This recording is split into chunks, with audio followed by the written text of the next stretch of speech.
Bismillahirrahmanirrahim. Assalamualaikum warahmatullahi wabarakatuh.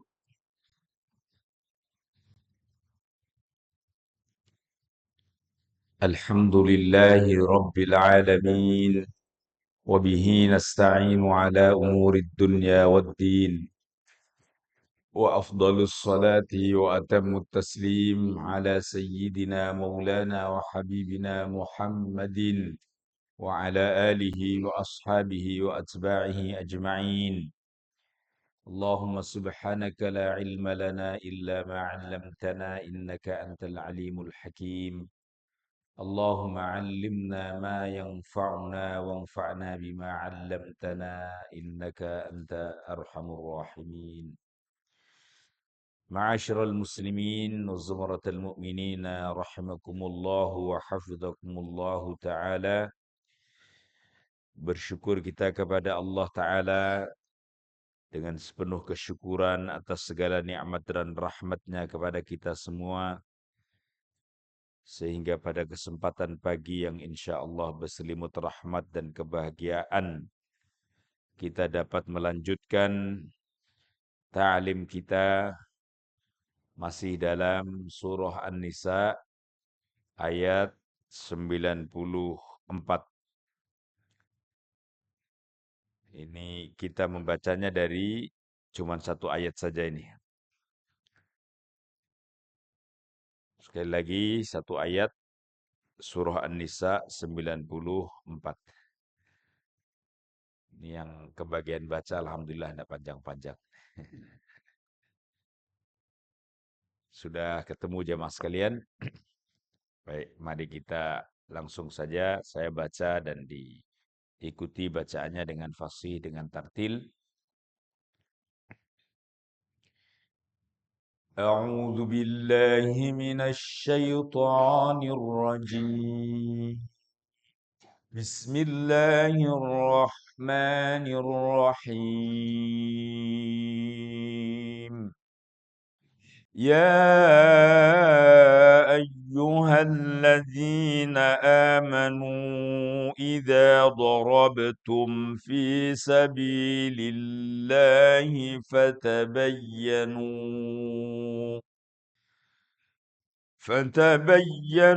ولا تقولوا لمن ألقى إليكم السلام لست مؤمنا تبتغون عرض الحياة الدنيا فعند الله مغانم كثيرة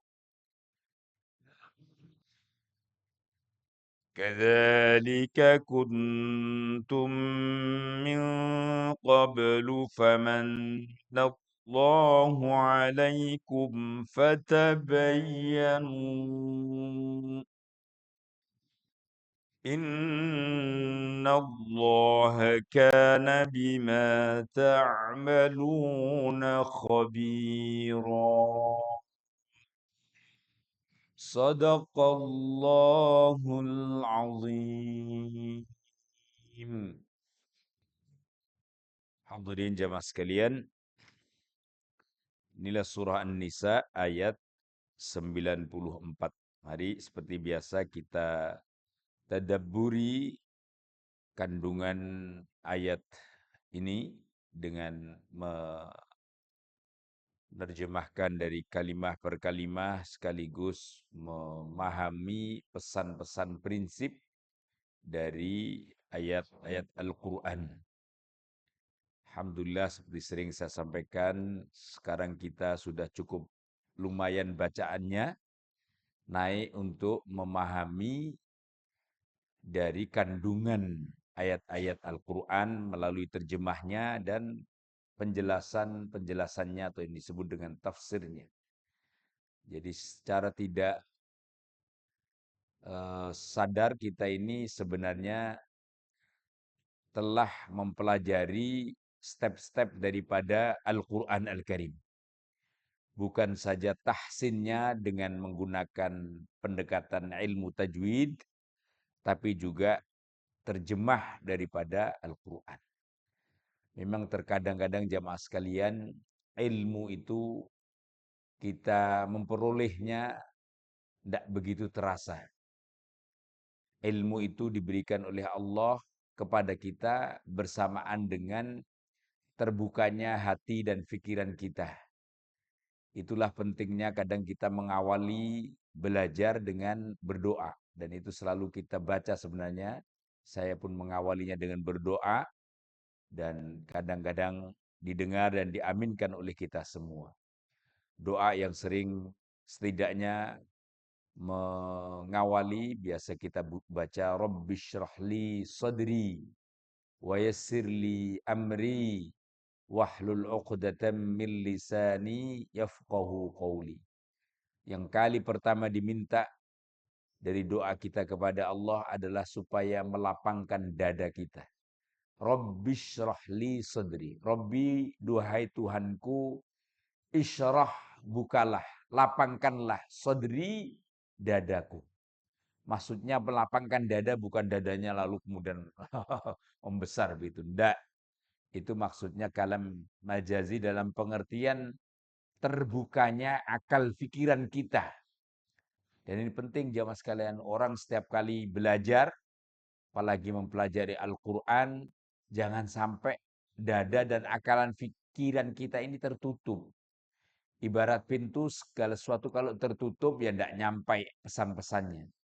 Tapi kalau kemudian kita bermohon kepada Allah, akal pikiran kita dibuka, hati kita dilapangkan, dijembarkan, insya Allah itu kemudian sampai kepada diri kita semua.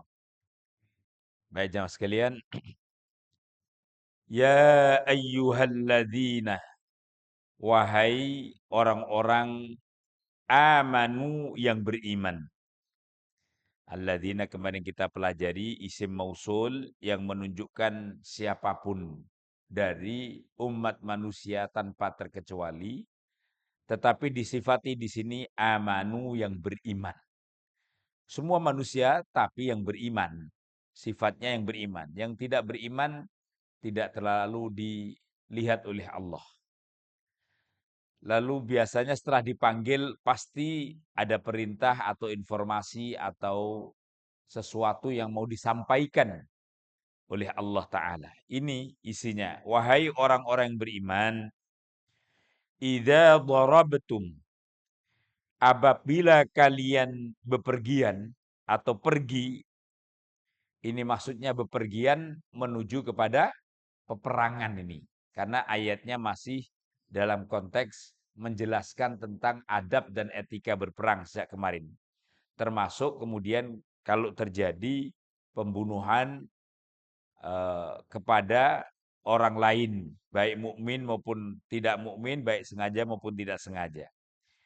Itu memang ada selingannya kemarin. Lalu ini kembali ke ayat-ayat yang menjelaskan tentang adab atau etika berperang. Idza darabtum, apabila kamu pergi menuju peperangan, fi sabilillahi, di jalan Allah Ta'ala. Maksudnya di sini tentu berperang adalah untuk meninggikan dan memuliakan kalimah Allah, jalan Allah Ta'ala. Maka fatabayyanu, hendaklah teliti atau carilah penjelasan dan keterangan. Jangan asal main tebas orang misalnya. Jangan asal main bunuh orang saja.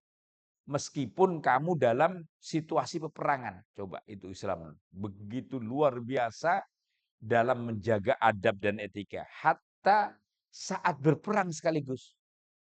Tidak main langsung genosida yang seenaknya menghanguskan, membunuh, membakar manusia waliyadzubillah. Itulah bedanya orang-orang Zionis, Yahudi yang memang berperangnya itu sudah tidak mengindahkan apa yang disebut dengan etika peperangan. Dalam Islam meskipun berperang ada etikanya. Maka tadi disebutkan fatabayyanu, hendaklah kau cermati. Jangan lalu serampangan gitu. Karena berperangnya kita bukan karena nafsu, tapi karena menegakkan kalimah Allah Ta'ala. Ini pesan yang pertama. Pesan yang kedua, wala taqulu, dan janganlah kamu mengatakan. Janganlah kalian mengatakan kepada siapa, liman, kepada seseorang, siapapun ini juga man mausul yang bersifat umum, liman kepada orang lain boleh, alqa yang mengucapkan, siapa man tadi, mengucapkan ilaikum kepadamu assalama, ucapan salam. Lasta kamu ucapkan, lasta kamu bukanlah mukminan, orang yang beriman. Nah, ini. Janganlah engkau menyatakan seseorang yang secara lahiriah nyata-nyata menyampaikan kepadamu salam. Di tengah peperangan itu lalu kamu bilang, "Oh, kamu bukan mukmin, kamu bukan muslim." Main salam saja, itu pura-pura kamu. Enggak apa-apa, saya tebas saja kau sikat saja misalnya kayak begitu. Padahal di sini dikatakan, ini masih jim kan, itu jim itu waqaf jawaz. Kamu melakukan itu tabtaguna, lalu kamu membunuhnya dengan maksud mencari. Aradul hayatid dunya, harta benda kehidupan dunia. Lalu diterangkan di sini fa'indallahi, padahal di sisi Allah Ta'ala maghanimu, terdapat harta katsirah, bukan katsira ya, katsirah, yang berlimpah atau yang banyak. Tadi ada yang nyebut katsira soalnya yang saya dengar. Memang ada juga katsira itu kalau mudzakkar, katsirah yang banyak itu muannats. Kembali kepada ayat ini tadi satu rangkaian, dan jangan sekali-kali kau menyatakan kepada seseorang yang sudah memasrahkan dirinya dan dia menyatakan perdamaian. Salam itu sesungguhnya maknanya luas. Perdamaian dengan ucapan assalamualaikum warahmatullah misalnya. Lalu menyatakan dia damai di hadapan kamu. Tapi kamu justru sebaliknya menyatakan dia adalah orang-orang kafir. Lasta mu'mina. Kamu bukan orang kafir. Itu ngomong untuk menyelamatkan diri kamu saja misalnya. Maka nggak ada urusan kamu mau salam, mau minta perdamaian, mau apa, udah kepegang nih. Gua tebas aja loh, misalnya. Gua sikat aja loh. Padahal niatnya bukan untuk menegakkan kalimat Allah, ini jelas niatnya kan kemudian nafsu. Untuk mendapati maghanimah katsirah, rampasan harta perang yang banyak. Ketepatan ini yang kemudian yang ditebas itu di situ misalnya ada pedangnya yang bagus, ada bawaan perangnya yang banyak misalnya. Dia nggak peduli amat, ini kesempatan ini. Saya ambil semua harta perangnya itu yang dia bawa. Maka janganlah kau lakukan itu. Itu pasti akan mengotori apa yang menjadi niat suci umat Islam dalam melaksanakan peperangan. Dan ingatlah, kira-kira dalam ayat ini dikatakan, bahwa sungguhnya di sisi Allah terdapat harta kekayaan yang berlimpah. Terdapat kebaikan yang berlimpah, baik di dunianya maupun di akhiratnya. Justru tatkala engkau membunuh orang yang sudah menyatakan perdamaian dan menyatakan kepasrahannya kepadamu, engkau mengotori niatmu, engkau jelas-jelas melakukan kesalahan. Maka di sini dikatakan kadzalika. Maka demikianlah kuntum, kamu sekalian ada min qablu, sebelum-sebelum ini. Jadi dulu misalnya kalau berperang, bahkan umat-umat dahulu, bahkan umat Islam yang mungkin sebelum penjelasan ayat Al-Quran ini hanya asal bunuh orang saja. Dilarang oleh Islam, dilarang oleh Al-Quran. Kalau zaman-zaman dulu banyak melakukan itu. Lalu kemudian famannallahu, Allah memberikan nikmat alaikum kepada kamu sekalian, maka fatabayyanu, hendaklah kamu teliti dulu, hendaklah kamu pastikan dulu. Ya kalau sekedar pura-pura kan ketahuan kira-kira. Kalau sekedar hanya supaya mencari selamat, kamu kan juga bisa membedakan bagaimana orang yang mencari selamat saja dalam peperangan dengan orang yang benar-benar sudah pasrah dan kemudian menyatakan perdamaian. Artinya dalam situasi yang masih belum jelas itu, jangan kau langsung ambil keputusan membunuh mereka-mereka. Tapi tabayyunlah. Nah ini banyaknya ayat Al-Quran kan yang menjelaskan tentang pentingnya segala sesuatu itu tabayyun. Tabayyun itu apa istilahnya? Mencari dulu kebenarannya. Meneliti dulu sejauh mana kebenaran informasi yang kita terima. Itu selalu di Al-Qur'an ada. Dalam surah Al-Hujurat juga dikatakan kan, "Idza ja'akum fasiqun binaba'in fatabayyanu." Wahai umat Islam, di dalam surah Al-Hujurat ini dikatakan kalau datang sampai kepada kamu fasiqun, seseorang yang fasik, binaba'in, dengan membawa berita. Berita yang sekiranya adalah sesuatu yang sangat penting, sesuatu yang sangat besar. Naba itu. Naba itu berita yang bukan kecil-kecil, tapi berita yang membawa dampak yang masif. Berita yang misalnya kan ada di dalam Al-Quran itu. Yes, amma yatasaalun anin naba'il azim. Anin naba. Mereka-mereka bertanya anin naba, dari berita yang besar. Apa an-naba, berita yang besar itu dimaksudkan tafsir itulah hari kiamat. Makanya bedanya khobar dengan naba itu, kalau khobar bisa jadi sesuatu yang biasa. Tapi kalau naba, an-naba itu berita yang berdampak besar. Berita yang memang tidak main-main. Kalau ada berita yang prinsip dan penting semacam itu, apalagi dari seorang yang belum engkau ketahui kebenarannya, maka jangan lalu kemudian kau menerima atau menolaknya. Itu perintah Al-Quran. Menerima langsung juga salah, menolak langsung juga salah. Yang benar apa? Fatabayyan. Kau klarifikasi dulu. Kau lihat dulu, diteliti dulu sejauh mana berita itu. Maka termasuk sekarang dalam dunia medsos pun ini penjelasannya sama. Sharing sebelum sharing.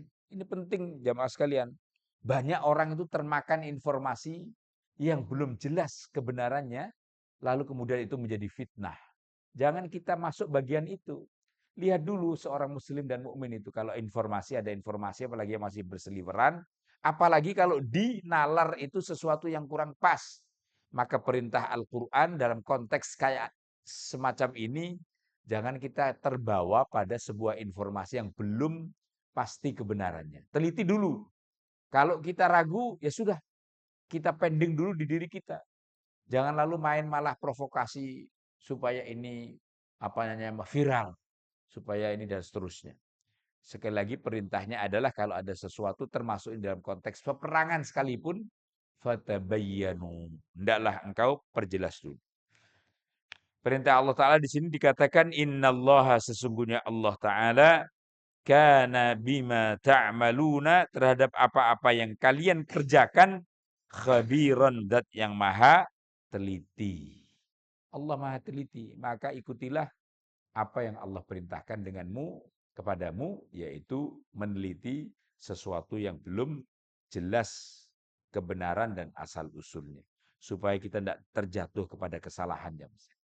Karena dalam konsepsi Islam itu ada begini, bahkan di dalam memutuskan perkara, memutuskan pengadilan, lebih baik kita itu membebaskan orang yang salah daripada menghukum orang yang benar. Tuh, dalam Islam itu ada begitu. Satu bergeng. Ini kalau kita ragu, lebih baik kita membebaskan orang yang salah dibanding menghukum orang yang benar. Karena nanti toh ada keadilan Allah Ta'ala. Ada keadilan yang bersifatnya itu bukan internasional lagi, dunia akhirat yang Allah akan berikan. Daripada kita menghukumi orang yang sudah meminta perdamaian, tadi kita tebas lehernya misalnya, padahal itu benar-benar misalnya dia itu dosanya berlipat. Dibanding kalau kemudian kita bebaskan orang yang salah. Artinya meskipun andikan dia pura-pura masuk Islam, tapi kita husnudzon kepadanya, oh ini kayaknya, lalu kemudian kita tidak jadi membunuhnya, padahal dia itu orang yang pura-pura, itu urusannya kepada Allah. Artinya ini sering kita pakai sebagai kaidah yang lain ya jamaah sekalian. Lebih baik kita membebaskan orang yang salah daripada menghukum orang yang benar. Dalam banyak hal. Maka bukan berarti kita lalu kemudian gemampang, enggak. Tapi justru di situ jangan sampai kita terjatuh pada kezaliman yang bisa berakibat kepada kerugian orang lain yang besar. Bismillahirrahmanirrahim. Pelajaran kita dalam ilmu tajwid ada pada bab ke-9. Halaman 64 tentang idgham. Ini pasti di mana saja nanti sama aja.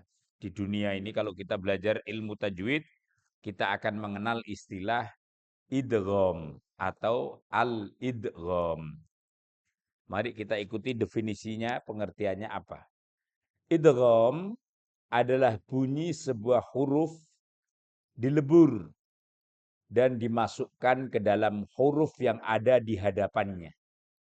Nah, jadi hurufnya itu disatukan. Dilebur itu maksudnya disatukan. Huruf yang kedua masuk kepada huruf berikutnya. Atau huruf yang di depan, huruf yang di belakang masuk pada huruf yang di depan. Berdasarkan sifatnya, idgham terbagi ke dalam 3 jenis. Ingat-ingat oleh kita, ada 3 jenis. Apa saja? Yang pertama disebut dengan idgham mutamathilain. Mutamathilain. Nah, mimnya panjang ya. Mutamathilain. Tamathala yatamathalu tamasulan. Mutamathilan. Mutamathil itu sesuatu yang serupa. Sesuatu yang serupa itu ya persis. Nah, persis jenisnya, persis makharijul hurufnya. Tidak ada beda. Mutamathilan itu kayak sesuatu yang sama gitu mutamathilain. Yang kedua ada disebut idgham mutajanisain. Satu jenis tapi tidak serupa. Tidak persis sama, tapi pada rumpun yang sama. Itu mutajanisain. Satu jenis tetapi tidak persis, karena ada yang persis. Kalau persis sudah jelas, sudah sama jenisnya. Yang kedua mutajanisain. Kita akan nyebutnya, oh ini jenisnya laki, jenisnya perempuan. Sama manusianya, tapi jenisnya berbeda. Itu disebut dengan mutajanisain. Yang ketiga, di mana saja nanti kaidahnya sama, yaitu idgham mutaqoribain. Mutaqoribain itu artinya berdekatan. Dia tidak satu jenis, tidak serupa, tetapi berdekatan. Hampir mirip, berdekatan. Sekali lagi, di mana saja ada idgham yang berarti memasukkan huruf pertama ke huruf kedua, maka ada 3 jenis ini. Kalau enggak mutamathilain, mutajanisain, ya mutaqoribain. Ingat oleh kita. Kita ingin masuk kepada jenis yang pertama. Satu saja kita pelajari dulu, yaitu yang disebut dengan idgham mutamathilain. Apa pengertian dan contohnya? Mari kita lihat. Idgham mutamathilain adalah bersatunya 2 huruf yang sama makhraj dan sama sifatnya. Jadi makhrajnya, sifatnya itu sama, persis. Maka dengan demikian serta satu sama lain saling berdekatan. Artinya dia berdekatan itu tidak terpisahkan. Jadi berdekatan posisinya. Sekali lagi, di mana ada huruf yang makhrajnya, sifatnya itu sama dan dia posisinya berdekatan, maka disebutlah itu dengan mutamatsilain. Mari kita lihat sekarang latihan dan contoh idgham mutamatsilain. Baik. Ini kita baca ya dan kemudian diikuti. Idhab bi kitabi hada.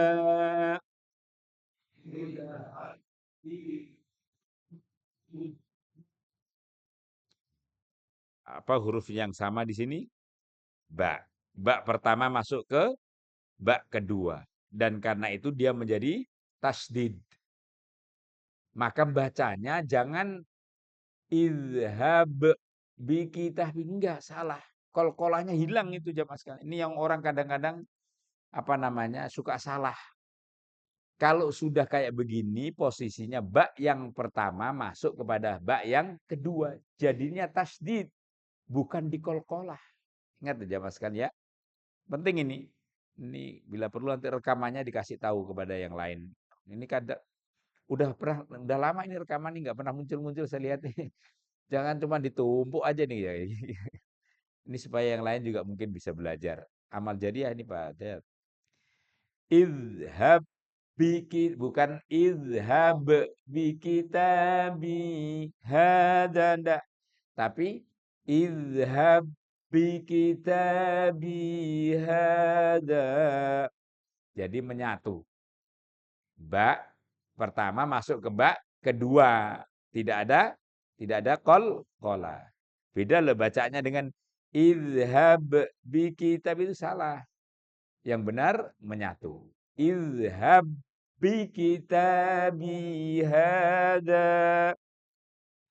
Kita teruskan lagi. Idrib bi'asakal hajar.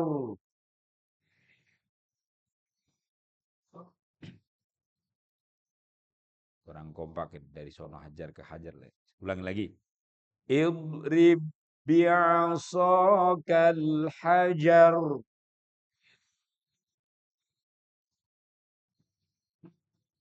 Ketukannya sama ya. Sod setelahnya ada alif berarti mat tabi'i. Nanti ada pelajaran mat sendiri.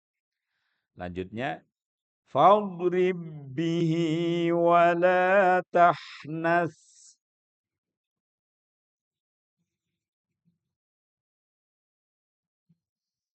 Ini masih huruf apa yang ba. Sekarang masuk huruf ta ini. Kanat ta'malul khaba'is.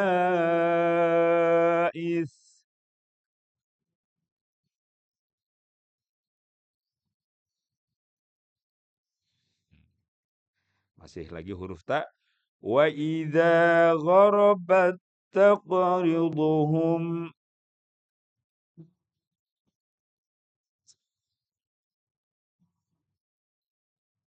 Fama zalat tilka da'wahum.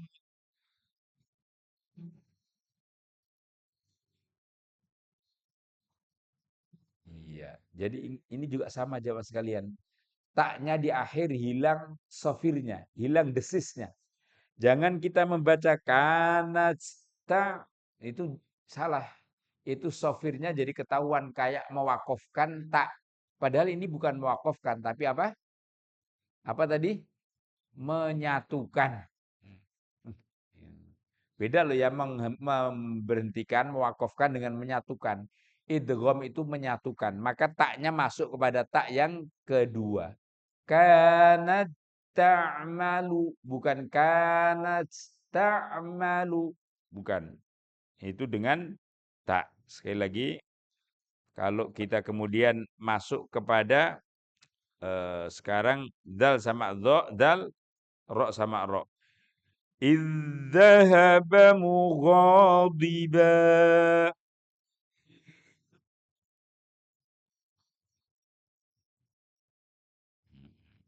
Ini ro sama ro. Wadhkur rabbaka fi nafsik.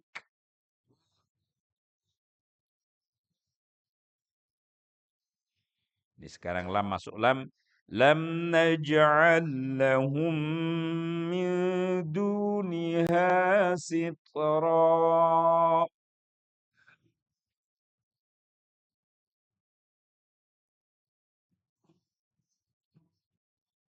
Rabbana ajjil lana qittana.